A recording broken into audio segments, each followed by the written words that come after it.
हम में से कुछ लोगों के लिए नियति के अलग ही प्लान होते हैं, वो चाहे जीवन के किसी भी क्षेत्र में हो, लेकिन नियति उन्हें वहाँ तक पहुँचा देती है जो कि उसने उनके लिए चुना होता है। इसी का एक उदाहरण है तमिलनाडु की के एन नामलाई का जीवन। के एन नामलाई ने पहले इंजीनियरिंग की, उसके बाद इंडिया के बेस्ट एमबीए कॉलेज में से एक आईआईएम लखनऊ से उन्होंने एमबीए की। उसके बाद इंडिया के सबसे टफ एग्जाम सिविल सर्विसेज को उन्होंने क्वालिफाई किया और आईपीएस की पोस्ट पर सिलेक्ट हुए। वे 8 साल तक आईपीएस के पद पर रहे और बेहतरीन काम किया। इसके बाद वो अपने आईपीएस के पद से इस्तीफा देकर राजनीति में आए और अब अपने पूरे दमखम के साथ अपनी राजनीतिक किस्मत को आजमाने में लगे हुए हैं। राजनीति में कदम रखते ही लोगों ने उन्हें हाथों हाथ लिया और वो केवल तमिलनाडु में ही नहीं बल्कि दिल्ली के राजनीतिक गलियारों में भी चर्चा का विषय बने हुए हैं। हम यहाँ पर बात कर रहे हैं तमिलनाडु में सबसे कम उम्र में बीजेपी के राज्य अध्यक्ष बने के एन नामलाई की। आज हम इस वीडियो में बात करने वाले हैं के एन नामलाई की पारिवारिक पृष्ठभूमि, उनकी एजुकेशन, सिविल सर्विसेज में हुए उनके सिलेक्शन और उनकी अब तक की पॉलिटिकल जर्नी के बारे में। के एन नामलाई का जन्म 4 जून 1984 को तमिलनाडु के कोंगू रीजन के करूर डिस्ट्रिक्ट के टोटमपट्टी गांव में हुआ। ये एक किसान परिवार से बिलोंग करते थे। इनके पिता का नाम कुपुस्वामी और माँ का नाम परमेश्वरी है। इनकी एक बहन है। अगर के एन नामलाई की कास्ट की बात की जाए तो ये तमिलनाडु की वेलाला गाउंडर कास्ट से बिलोंग करते हैं, जो कि कोंगू रीजन की एक डोमिनेंट कास्ट मानी जाती है। के एन नामलाई के पिता एक किसान हैं जो आज भी अपने खेतों में काम करते हैं। के एन नामलाई ने अपनी स्कूली शिक्षा तमिलनाडु के करूर और नामक्कल जिले और कोयम्बटूर से पूरी की। इसके बाद अन्नामलाई कॉलेज गए और कॉलेज जाने वाले अन्नामलाई अपने गांव के पहले बच्चे थे। 2002 से 2007 तक अन्नामलाई ने कोयम्बटूर के पीएचडी कॉलेज ऑफ टेक्नोलॉजी से इंजीनियरिंग की। यह उनका 5 साल का इंजीनियरिंग प्रोग्राम था, लेकिन इंजीनियरिंग के दूसरे तीसरे साल ही अन्नामलाई को रियलाइज हो गया था कि वे लाइफ में इंजीनियर नहीं बनना चाहते। 2007 में इंजीनियरिंग कंप्लीट करने के बाद अन्नामलाई ने अपने करियर के बारे में सोचने के लिए 1 साल का ब्रेक लिया। फिर 2008 में उन्होंने एमबीए करने के लिए कैट का एग्ज़ाम दिया और हमारे देश में एमबीए के लिए बेहतरीन संस्थानों में से एक आईआईएम लखनऊ में उनका एडमिशन हुआ। आईआईएम लखनऊ से अन्नामलाई ने 2008 से 2010 के बैच में अपनी एमबीए कंप्लीट की। आईआईएम लखनऊ से एमबीए करने के दौरान ही कुछ ऐसी घटनाएं घटी जिससे कि अन्नामलाई की थिंकिंग में बदलाव आया। एक तो 2008 में मुंबई में जो टेररिस्ट अटैक हुआ वो, और दूसरा उत्तर प्रदेश में पूर्वांचल की आर्थिक स्थिति को देख अन्नामलाई अब कॉर्पोरेट वर्ल्ड में ना जाकर सोसाइटी के लिए कुछ करना चाहते थे और यहीं से अन्नामलाई सिविल सर्विसेज में जाने की सोचते हैं और एमबीए करने के दौरान ही वे सिविल सर्विसेज की प्रिपरेशन स्टार्ट कर देते हैं। अपनी एमबीए कंप्लीट करने के बाद अन्नामलाई 2011 में अपना पहला अटैम्प्ट देते हैं और अपने पहले अटैम्प्ट में वे सिविल सर्विसेज में सिलेक्ट हो जाते हैं। उनकी 244 रैंक आती है और रैंक के बेस पर उन्हें आईपीएस की पोस्ट मिलती है और कर्नाटक कैडर मिलता है। लबासना में ट्रेनिंग के दौरान अन्नामलाई को एक्सेप्शनल ट्रेनिंग के लिए स्प्रिट्स दे कोप्स और संगे लाडेन सेंगा अवार्ड्स भी मिले। आईपीएस की ट्रेनिंग के बाद के अन्नामलाई को 2013 में कर्नाटक के उडुपी जिले में पोस्टिंग मिलती है। अपने इस 8 साल के आईपीएस के करियर के दौरान अन्नामलाई की इमेज एक टफ कोप की होती है। उन्होंने गुटखा की बिक्री और ड्रग अब्यूज के खिलाफ अभियान चलाया। साथ ही इन्होंने महिला सुरक्षा को लेकर, युवाओं को रोड सेफ्टी को लेकर जागरूक करके, अपने जूनियर ऑफिसर्स में भ्रष्टाचार को कम करके और लीक व पारंपरिक तरीके से हटकर कुछ ऐसे काम किए कि लोगों द्वारा अन्नामलाई की तुलना फिल्मी हीरो से की जाने लगी और इन्हें सिंघम बुलाया जाने लगा। उडुपी जिले में जब एक छोटी बच्ची का रेप हो जाता है तो अन्नामलाई वहाँ पर महिला सुरक्षा को लेकर काफ़ी ज़्यादा सीरियस हो जाते हैं और वो रात में 11 बजे के बाद लड़कियों के बाहर घूमने पर रोक लगा देते हैं। लेकिन ऐसे में कुछ कॉलेज स्टूडेंट्स के द्वारा उनके इस कदम का विरोध किया जाता है और कुछ लड़कियां अन्नामलाई को कहती हैं कि उनका अधिकार है कि वो कहीं भी कभी भी आ जा सकें। तो ऐसा कहने वाली लड़कियों से अन्नामलाई अपने पेरेंट्स से बात करवाने की कहते हैं। लेकिन अन्नामलाई के इस कदम के बाद उनके रहते उडुपी जिले में कोई भी ऐसी घटना दोबारा नहीं होती। इसी प्रकार अगर हम एक और अन्य घटना का जिक्र करें तो 2017 में चिकमंगलुरु जिले में अपनी पोस्टिंग के दौरान जब कुछ असामाजिक तत्वों द्वारा दत्तात्रेय बाबा भूदान स्वामी दरगाह पर तोड़फोड़ के बाद हिंदू और मुस्लिमों में जब दंगे भड़क जाते हैं तो अन्नामलाई वहाँ पर हिंदू और मुस्लिम दोनों ही समुदाय के रिप्रेजेंटेटिव के साथ एक पीस कमेटी बुलाते हैं और उन्हें भरोसा दिलाते हैं कि पुलिस बिना किसी भेदभाव के काम कर रही है और जिन्होंने भी ऐसा किया है, जो भी इसके लिए रिस्पॉन्सिबल है, उनके खिलाफ एक्शन लिया जा रहा है। इससे दोनों ही समुदाय के लोग समझ जाते हैं और मामला शांत हो जाता है। यहाँ पर अन्नामलाई की लीडरशिप की काफ़ी तारीफ होती है और अपनी इन्हीं लीडरशिप की क्वालिटीज़ के कारण अन्नामलाई कर्नाटक के सिंघम बुलाए जाते थे।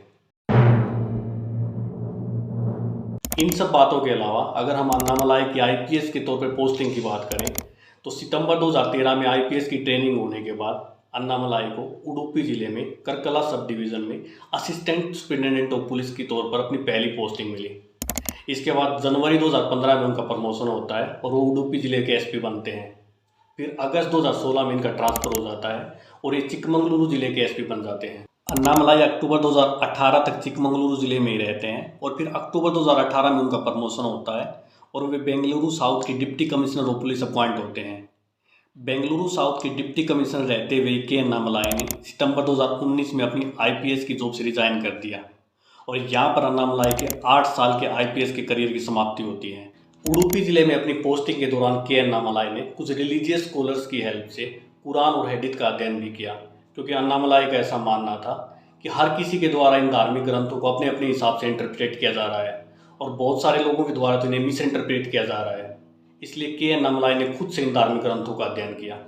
इसके बाद अगर हम बात करें कि अन्नामलाई ने अपनी आईपीएस की जॉब क्यों छोड़ी या कब ये जॉब छोड़ने का उनके माइंड में आया, तो अन्नामलाई बताते हैं कि 2018 में जब वो अपनी 70 दिन की कैलाश मानसरोवर यात्रा पर थे, जो कि गवर्नमेंट का एक प्रोग्राम था और उस समय उनका सेल फोन भी उनके पास नहीं था।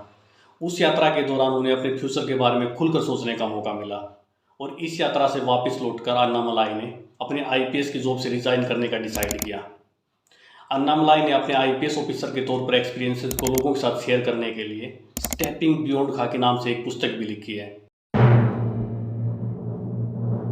अपनी आईपीएस की जॉब से रिजाइन करने के बाद के अन्नामलाई ने ग्रास रूट लेवल पर लीडरशिप डेवलप करने के बारे में सोचा और इसके लिए उन्होंने वी द लीडर्स फाउंडेशन नाम से एक एनजीओ की स्थापना की। इस एनजीओ का फोकस मेनली 3 एरियाज पर था: organic farming, job focus skill development और डायलॉग फॉर डेवलपमेंट।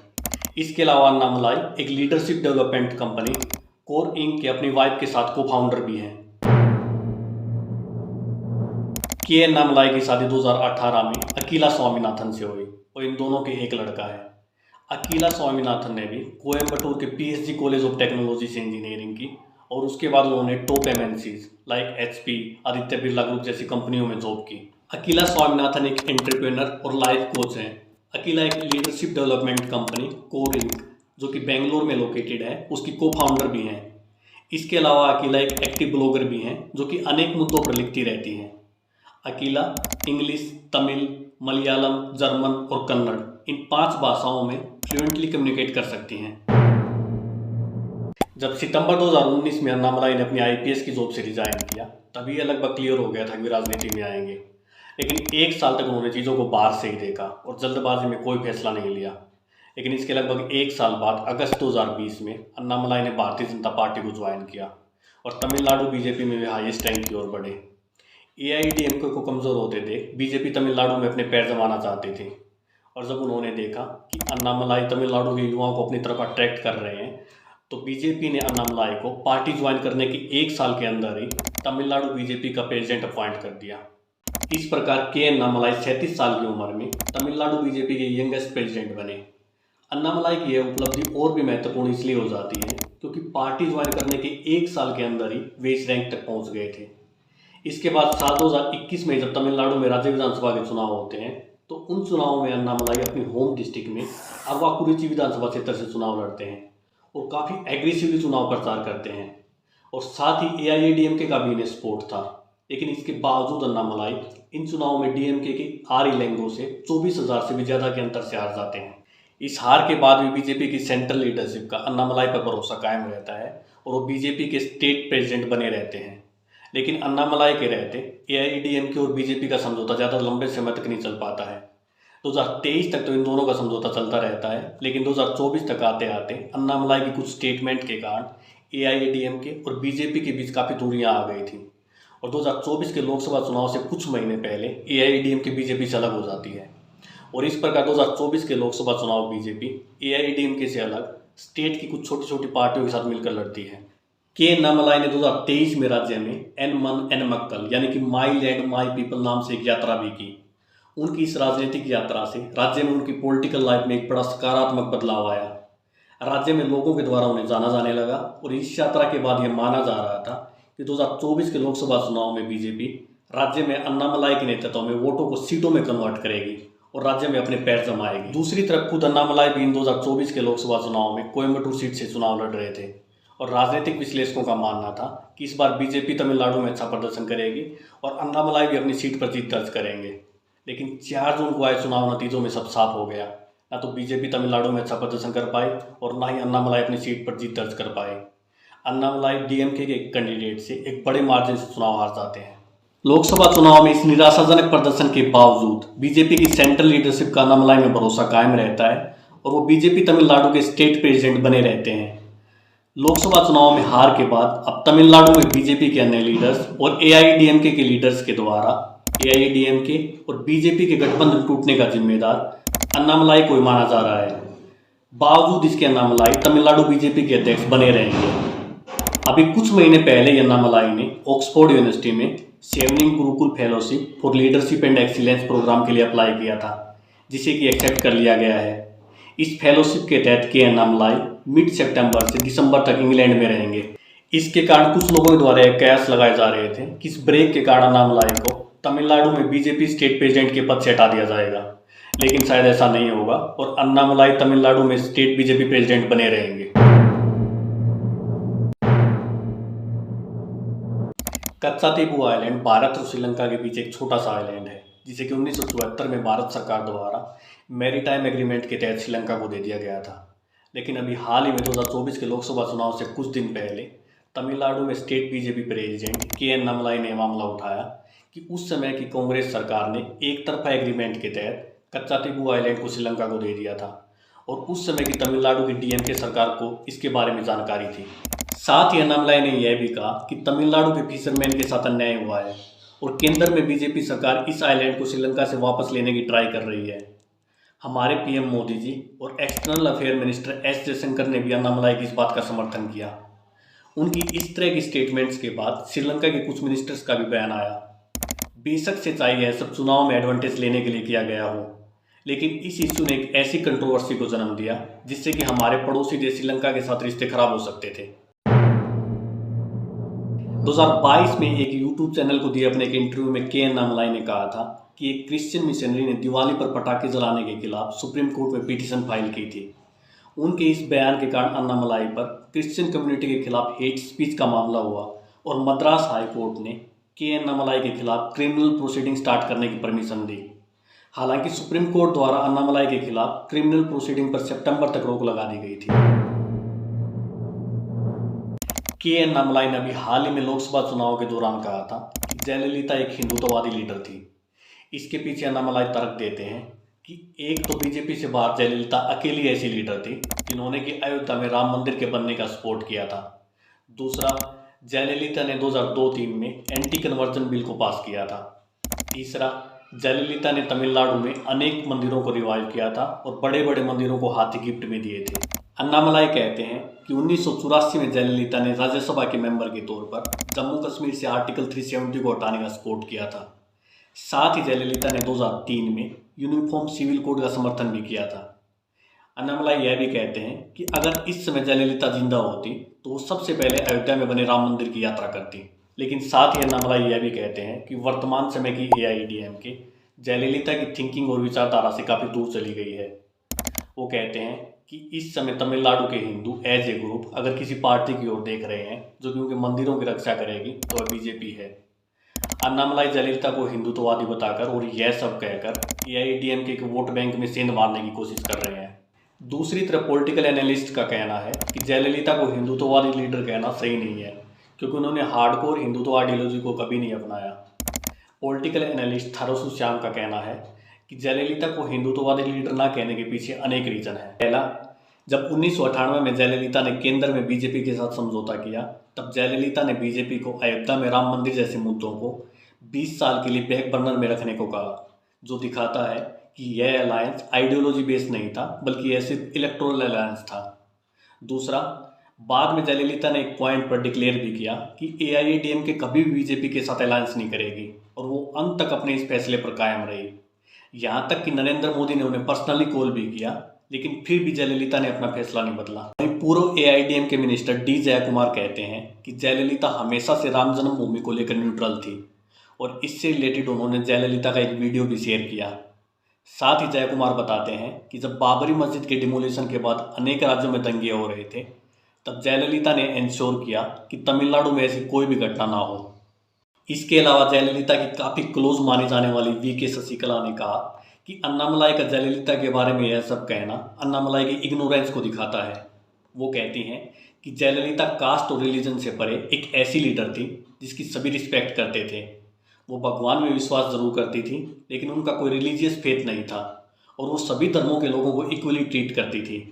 उन्होंने रमज़ान महीने के दौरान मस्जिदों में फ्री राइस बंटवाने की स्कीम शुरू की। साथ ही क्रिश्चियंस के लिए जेरूसलम में धार्मिक यात्रा के लिए फाइनेंशियल एड भी प्रदान की। वैसे ये साफ है कि यह सब अन्नामलाई द्वारा AIADMK के हिंदू वोटर्स को टारगेट करने के लिए किया गया, लेकिन जो भी हो, अन्नामलाई ने जयललिता को हिंदुत्ववादी लीडर बताकर एक कंट्रोवर्सी को जन्म तो दे ही दिया है।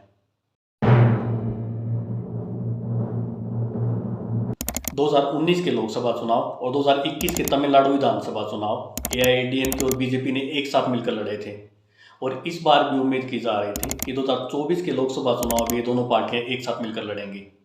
लेकिन 2024 के लोकसभा चुनाव के कुछ महीने पहले ही AIADMK बीजेपी से अलग हो जाती है और इसका जिम्मेदार के अन्नामलाई को माना गया। अन्नामलाई ने अनेक AIADMK के लीडर्स को क्रिटिसाइज किया। साथ ही अन्नामलाई AIADMK की कीमत पर तमिलनाडु में बीजेपी को ग्रो करना चाहते थे, इसलिए AIADMK ने बीजेपी से अलग होना ही बेहतर समझा। जब लोकसभा चुनाव में दोनों ही पार्टियों को कोई भी सीट प्राप्त नहीं हुई, तो दोनों पार्टियों के स्टेट लीडर्स के द्वारा अन्नामलाई को गठबंधन के टूटने का दोषी माना गया और दोनों ही पार्टी के लीडर्स ने स्वीकार किया कि अगर चुनाव में दोनों पार्टियों का गठबंधन बना रहता तो वे अच्छा प्रदर्शन करते। पूर्व AIADMK के मिनिस्टर R.B. उदय कुमार ने अन्नामलाई को क्रिटिसाइज करते हुए कहा कि अगर अन्नामलाई ने अपनी जुबान पर कंट्रोल रखा होता तो लोकसभा चुनाव में बेहतर परिणाम प्राप्त होते। इसके अलावा बीजेपी के स्टेट लीडर्स भी 2024 के लोकसभा चुनाव में खराब परिणाम का जिम्मेवार अन्नामलाई को ही मानते हैं। बीजेपी के अनेक स्टेट लीडर्स का मानना है कि अन्नामलाई ने बीजेपी की सेंट्रल लीडरशिप को मिसगाइड किया।